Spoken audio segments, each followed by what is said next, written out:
Hey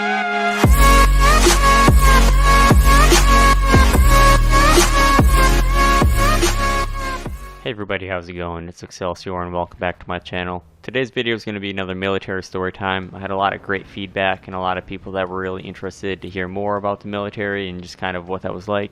Today's video is going to be all about basic training and that whole process, which was, either you love it or you hate it, but you definitely come out of it with some experiences. In the background today, you're going to be seeing another Warzone video similar to my last one, and the trend continues that again, I did not win, but I had a lot of great kills, and overall I think it was a pretty well played match right up until the end. It was on the new Stimulus Solos, so you can kind of see how that plays out if you haven't already. So with that being said, we'll just kind of get right into it. So I signed up for the military in 2012, and actually didn't go to basic for probably 7 months after I enlisted.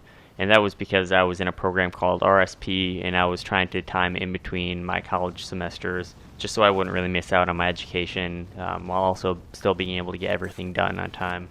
My basic training was actually at Fort Leonard Wood, Missouri, and for those of you that don't know, it's also affectionately termed Fort Lost in the Woods.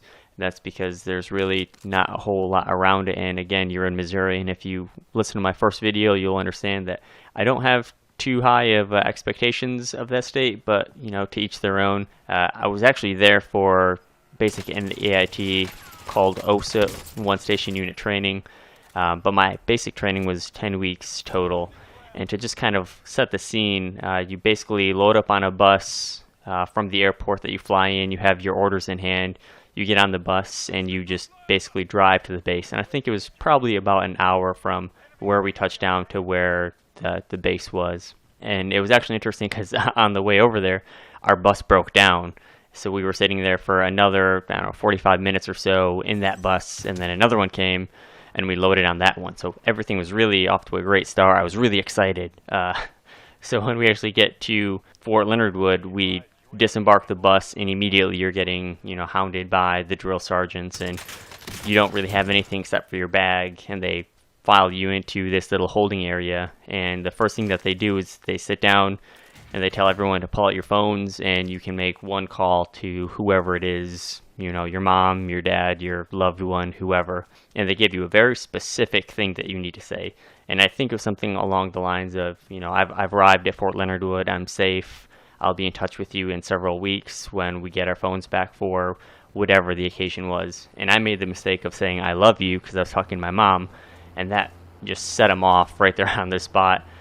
Phone immediately taken away, hung up. Pretty traumatizing for somebody that had never really gone through that before. But then they in-process you, and you get the fun little peanut butter shot. And again, for those of you that don't know, imagine just the thickest needle you can imagine, and then having somebody pump syrup into it. And then they just stab you right in the butt. I don't know another way to put it, but that's essentially kind of how that whole process went down. Then they take your mug shot. Again, no really other way to put it, because they shave your head, they put you in some really terrible lighting and some just baggy ACUs, the combat uniform, take your picture, and then they send you off. And from there, you're at that station for a day or two while you in process. You stay at the barracks, you get all of your gear, and then from there, you again get loaded up on another bus. But this time, it wasn't a fun bus. This was called a cattle truck, and exactly as it sounds, it is a big open bay trailer where you normally herd cattle in, and it can fit comfortably maybe 15-20 people if you want to have any sort of arm space. But then they somehow managed to cram in 30 or 40 people into this thing. You've got all of your gear, you've got the people in there, you're in Missouri in the summer, so it's super hot out, it's pretty miserable, and you have no idea where you're going. So we didn't know if we were going to be in there for 5 minutes, 50 minutes, a couple hours. Again, no window, so you're just kind of there along for the ride. When you actually get to the barracks themselves, they fling open the back doors, you start disembarking, and you're getting hounded at the whole time. And the first thing that they did was, it's called a shark attack, and they made us throw our bags over our head and then start running around this track. It's a quarter-mile track between all the barracks. And you're running with, a 30-pound bag on your head, and then you have your other 30-pound bag on your back. And you're expected to just hoof it, just go, go, go. And this continued for probably, the first couple of hours. So, you really get acclimated pretty quick. You know what the expectations are. But from there, after everything kind of calms down and they have all their fun, we actually, formed up. They gave us the spiel about where we're at, what we're doing, how long we're going to be there, what they expect from us, what they expect us to do, what not to do, yada, yada, yada. And then we actually got our barracks. And from there, there was a couple of different bays. So my bay was pretty lucky. We had an 8-person bay, so 4 sets of bunk beds basically. But then at the very end, there was a big, large bay with probably 30 or 40 different people in there, and there was a dozen or so of the smaller bays. And I think my company total, or my platoon rather, had around 50 people, and my company had maybe 200.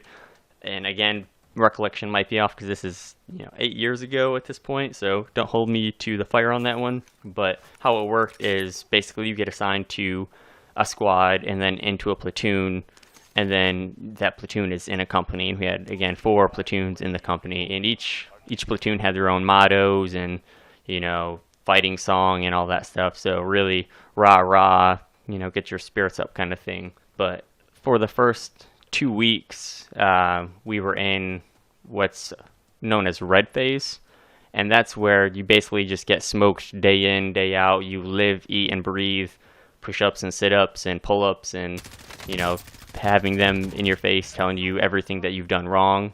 You have a very specific way to make your bed in the morning, and if it's not crisp, clean, folded right properly, shoes tucked in a certain order, left to right, your shower shoes, running shoes, military combat boots, they would literally just toss it. You don't know what's yours, what's the person next to you, what the person down the hall is.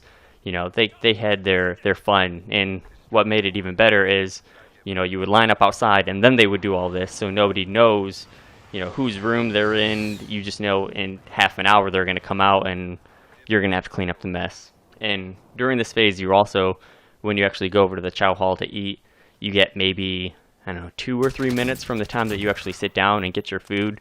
So imagine just sitting down after all the push-ups, sit-ups, running, trying to do some of the marksmanship, the rock drills, all of that, and then you have 2 minutes to eat. And heaven help you if you think for 1 minute you're going to take any sort of snack out of that DFAC. You're wrong.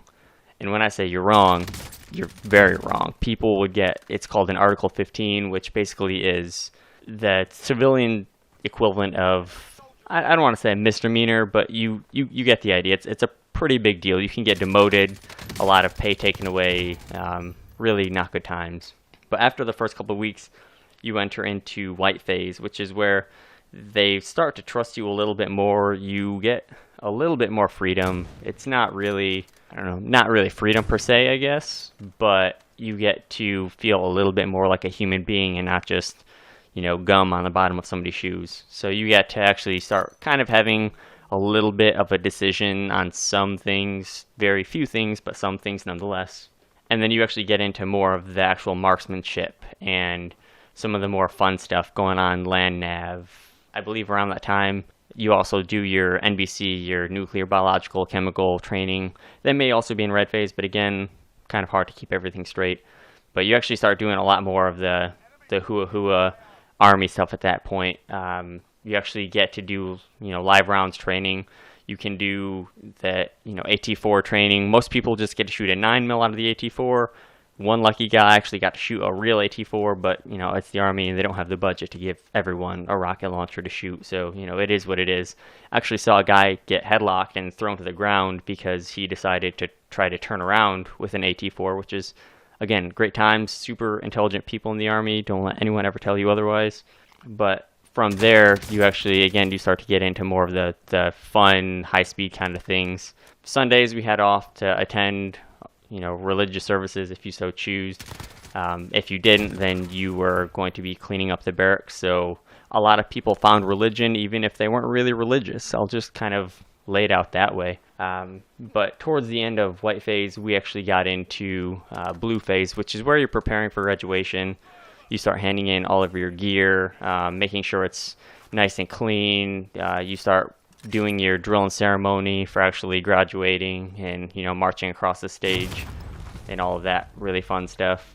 And that's again where you get a little more freedom. They might allow you to go to one of the little stores once a week to buy very few commodities. And when I say commodities, don't really get your hopes up, because there's not really anything special about what those stores have.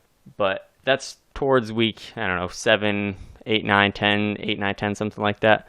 But everyone's kind of starting to come off of the high, and you kind of feel like you're on top of the world. And it's about that time that you also start thinking that, again, like I mentioned before, that, you know, you're God's gift to the Army, that you've got this whole Army thing down, and, you know, you don't want anyone telling you right from wrong, because, you know, you're done with basic. And I think that's about the part where most people just kind of get it really twisted. You go from basic to AIT, and at AIT you very quickly learn that you're still very much in training, and that until you actually graduate from that, you're not even really in the military at that point.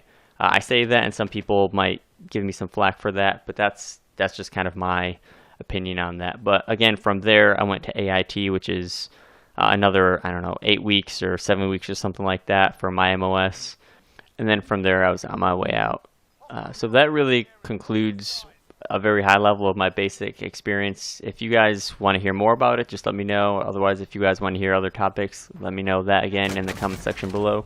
Other than that, I hope you guys enjoyed listening to the audio just as much as I enjoyed recording it, and I hope to see you all in the next video.